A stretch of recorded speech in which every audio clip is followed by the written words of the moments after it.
চোপড়া কাণ্ডে বিধায়ক হামিদুলকে শোকজ করলো তৃণমূল নেতৃত্ব। ব্যাখ্যা চাইলো হামিদুলের তৃণমূলের শীর্ষ নেতৃত্ব। ভবানন্দ রয়েছেন আমাদের সঙ্গে। ভবানন্দ, কি ঘটনা?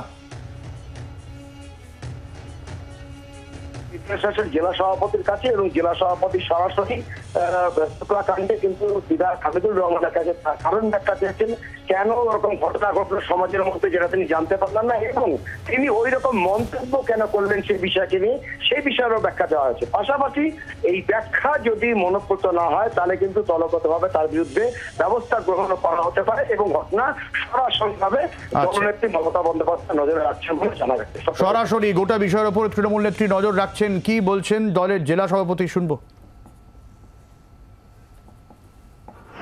রাজ্যের নেতৃত্বের নির্দেশে আজকে আমি হামিদুর রহমান সাহেবের কাছে হোয়াটসঅ্যাপে একটা চিঠি পাঠিয়েছি। সেটাতে ওনাকে বলা হয়েছে যে দুদিন আগে একটা সালিসি সেবাকে কেন্দ্র করে যেভাবে একজন তাজিমুল হক এলআই জেসিবি আইনটা নিজের হাতে নিয়েছে, সেই ঘটনার ব্যাখ্যা চাওয়া হয়েছে এবং সেই ঘটনার পরিপ্রেক্ষিতে আপনার যেটা মন্তব্য, সেই মন্তব্যের বিষয়ে